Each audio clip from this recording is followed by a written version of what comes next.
दोस्तों, welcome to Shri auto diagnostics and solution. तो सभी भाइयों का, जितने भी इलेक्ट्रिशियन भाई बंद है जो ईसीएम का काम करते हैं, सबका एक कंफ्यूजन है। शुभम भाई यार कौन सा टूल ले, क्या टूल ले, कैसे काम करे, BS4 में कैसा काम करना है, BS6 में कैसा काम करना है, हमको प्रोग्रामिंग में दिक्कत होता है, हमको डिराइड नहीं करते आता है, तो क्या सोल्यूशन है। तो आज का वीडियो सिर्फ यही टॉपिक पे है, ठीक है। तो कि भाई पीसीएम टूल लेना चाहिए, केटैग लेना चाहिए, कैश लेना चाहिए, पीसीएम ओरिजिनल लेना चाहिए, एक्सप्रोक लेना चाहिए, FC200 लेना चाहिए, मल्टीप्रोक लेना चाहिए। कुछ लोग मल्टीप्रोक पे काम करते हैं, ठीक है। उसके बाद में OBD स्टार लेना चाहिए, टूल कौन सा लेना चाहिए, तो उसके लिए मैं आपको बताता हूँ, ठीक है।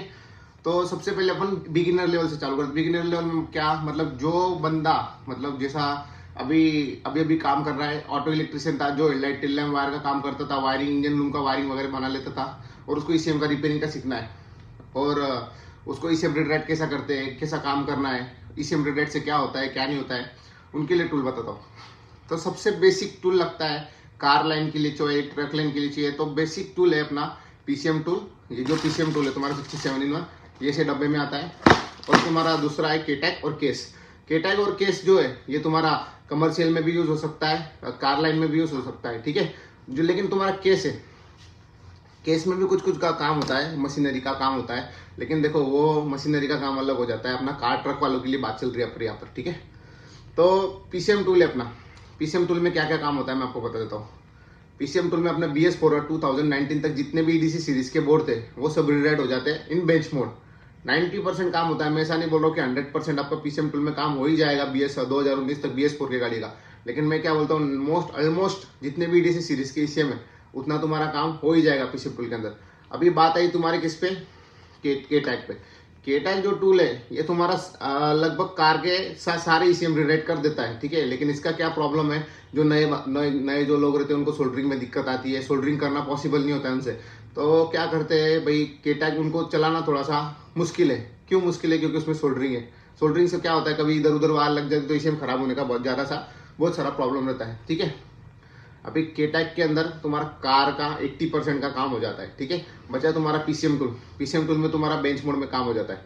अभी अपन थोड़ा सा एडवांस लेवल पे जाते हैं। केस क्या काम करता है, केस क्या एक वाया OBD टूल है। वाया OBD और ईसीएम रिराइट करता है, वो भी कार लाइन वाले ज्यादा यूज करते हैं, ठीक है। जैसे मैग्नेट मरीली का ईसीएम हो गया, बहुत सारे ईसीएम होते हैं जो वो वाया OBD रीड कर देता है। अभी अपन जाते हैं एडवांस सीरीज, जो ईसीएम रिपेयरिंग कर रहे हैं और कर रहे हैं, ठीक है। मतलब अभी कर रहे हैं, करना चालू कर दिया या कर रहे हैं, तो वो कौन सा टूल ले सकते हैं। देखो सबसे पहले ऑलमोस्ट आज की नेसेसरी इतना है कि आपको जो काम करना है ईसीएम रिलेट करने के लिए, अभी सब MD1 वाले ईसीएम आ चुके हैं, 7.1 वाला ईसीएम आ चुके हैं, उसमें C1 C2 C3 हार्डवेयर तक चला चुका है, 7.24 हो गया है, ठीक है। तो आप देखो एक पीसीएम टूल ले सकते हैं, पीसीएम फ्लैश ओरिजिनल ले सकते हैं, एक्सप्रोक टूल ले सकते हैं, तुम्हारा बिटबॉक्स ले सकते हैं, ठीक है। ये तो 3 तुम्हारे टूल है, ये नेसेसरी है। अभी तुम्हारा मैं मेन पहले टूल बताता हूँ।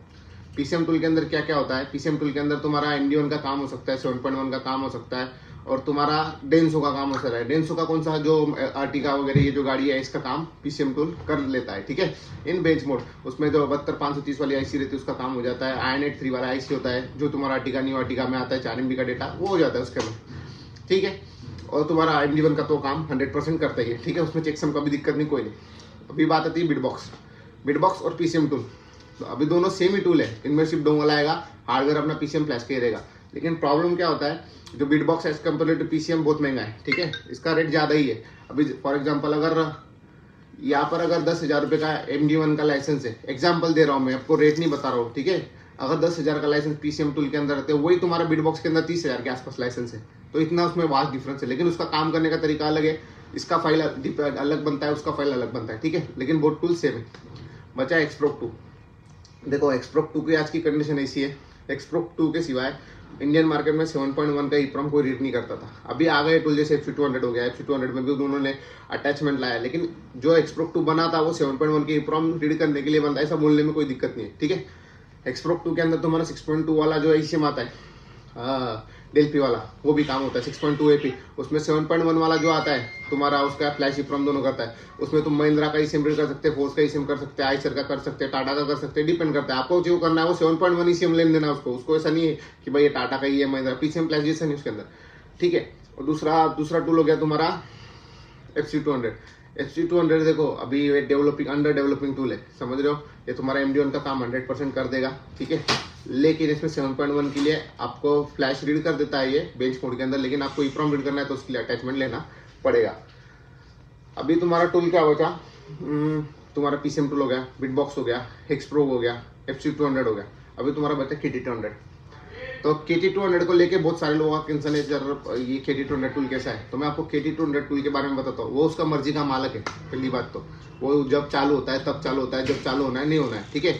अभी अपना क्या है, फील्ड वर्क ज्यादा रहता है आजकल। MD1 के मतलब MD1 के eSIM रीड राइट जो ओपन करने जाते हैं वो फील्ड में ही रहते हैं। आपको समझ गया हमारा बोलना क्या है, ठीक है। तो क्या होता है, KT200 को क्या लगता है, नेट लगता है, प्रॉपर नेट के सिवा उसका काम होता नहीं है, सीधा सीधा है। तो KT200 जो टूल है आज की कंडीशन में जो इंडियन मार्केट की रिक्वायरमेंट है उसके हिसाब से टूल बराबर नहीं है। क्यों नहीं है, क्योंकि नेट मिलना बहुत पॉसिबल नहीं है, क्योंकि लोग माइनिंग में जाते हैं काम करने, नहीं होता है वहाँ पर नेटवर्क ही नहीं मिलता है, ठीक है।